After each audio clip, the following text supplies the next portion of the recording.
Hello guys, ഞാൻ baby Nasreen. ഇപ്പോൾ ഞാൻ അമ്മയുടെ വയറ്റിലാണ്. എൻ്റെ അമ്മ ഇന്ന് നിങ്ങളുടെ മുന്നിൽ 2 അച്ഛന്മാരെയുമായി എത്തുന്നു. ഒപ്പം ഞാനുമുണ്ട്. വേഗം വാഴോ, നമുക്ക് ഒരുമിച്ച് കാണാം.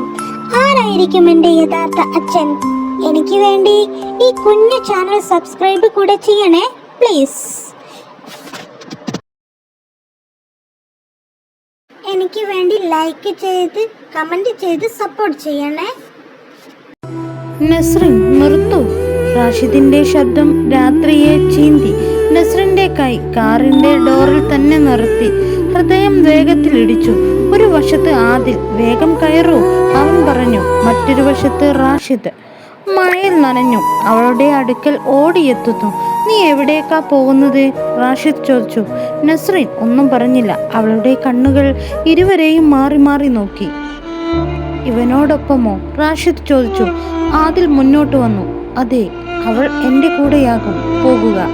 ഒരു നിമിഷം 2 പുരുഷന്മാർ തമ്മിൽ നേർക്കുനേർ. നിനക്ക് ധൈര്യമുണ്ടോ? റാഷിദ് ചോദിച്ചു.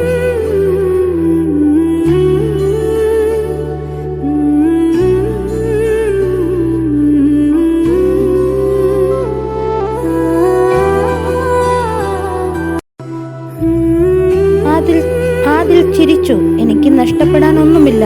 എനിക്ക് ഉണ്ട്. റാഷിദ് പതുക്കെ പറഞ്ഞു. എൻ്റെ ജീവിതം. നസ്രിന്റെ കണ്ണുനീർ ഒഴുകി. നിർത്തു പ്ലീസ്, അവൾ കരഞ്ഞു. അപ്പോൾ കാറിനുള്ളിൽ ഇരുന്ന ആൾ കോപത്തോടെ വിളിച്ചു. ആദിൽ, സമയമില്ല. നസ്രിൻ ഭയന്നു.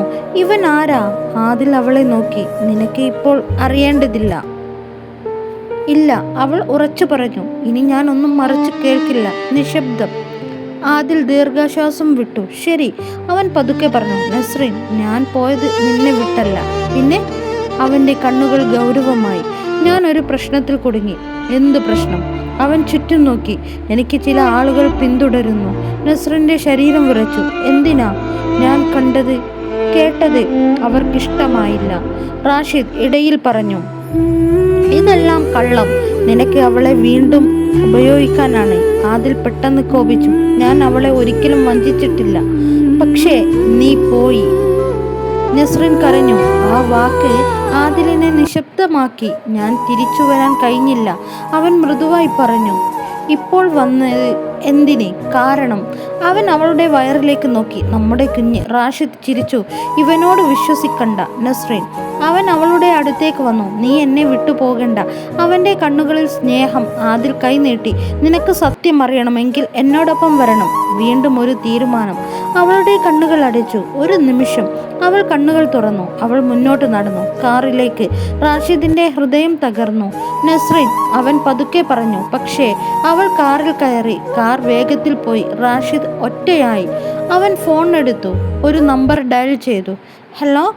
അവൻ്റെ ശബ്ദം തണുത്തു. അവൾ അവനോടൊപ്പം പോയി. പ്ലാൻ ബി തുടങ്ങാം.